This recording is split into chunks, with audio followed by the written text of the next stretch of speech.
the last couple minutes of our interview did get cut off. My SD card unfortunately filled up, and because I wasn't behind the camera, I didn't know what happened. So the end was cut short. But all we talked about in those last few minutes was, of course, I thanked him for his time and for sharing all of this knowledge. But the last thing we did talk about was the history, more in depth. So at Walt Disney World, you have a Pepper's Ghost illusion, but John Henry Pepper isn't the only one responsible for this effect. He is the one mainly credited because he did patent the illusion, but originally he saw it utilized by another man named Henry Dirks. Now Henry Dirks had the original idea not to have a slanted piece of glass, because that's what the Pepper's Ghost actually implements, a slanted piece of glass with a slanted forward round image, whatever it's reflecting. Now the Dirks Phantasmagoria style is a flat piece of glass, and the object reflected either has to be above or below the audience. Now what made this harder to imagine was that back in 1860s, you need an entire specially made theater to create that effect.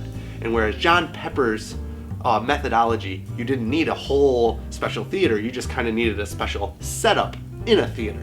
So that's why to this day, he not only patented it, but it was just a more effective way of utilizing Pepper's Ghost. But for all you Disney fans, know this, it is not just John Henry Pepper responsible for that effect at the Haunted Mansion. It is the original Dirks Phantasmagoria with flat pieces of glass, and of course the puppets underneath and above you, creating that awesome ballroom scene. So, don't forget guys, it's not only Pepper's Ghost, but Henry Dirks as well. Two Henrys creating this amazing illusion, which has inspired many things throughout time, from teleprompters to even cinematic special effects. So guys, that was the amazing talk, amazing interview with Jim Steinmeier. Again, I couldn't even believe that I had this moment. It was so awesome. I hope you guys enjoyed it. I loved it. If you enjoyed it, of course, check out more of our videos on tmrproductionstudios.com, and we will see you next time on a TMR tour, maybe even an interview with another Disney Imagineer or former Imagineer. We'll see you next time, guys. Congaloosh. Okay, because it's 1933. Yeah. You get every light in Hollywood, and they put it on this, and like the meters are like blowing off the Yeah, charts. yeah, of course. So bright, and this like 12-foot model, 15-foot model of the Statue of Liberty, and they hook the monkey up, and they start the camera, and they just turn it up, and it's screaming, and they're kind of going, oh my God, this is gonna work. And think, and they knock the monkey off. Yeah. And the camera goes junk, and the rubber shears, twists, Yep. and shears off. Bang. And they go, Hope we got okay, it. here we hope we got it. And they take it into the processing room, and the film was all pleated in the gate. It had run so much, so fast, that it was all accordion pleated in the gate. And they're in the dark, because pulling it out of the camera is in the dark. Yeah. They're in the dark with pen knives, prying the film out of the gate, going, I hope this works, I hope it works. Yeah. And they process it, and that was the shot. One shot. One time, it doesn't happen anymore. One shot, one take. Exactly.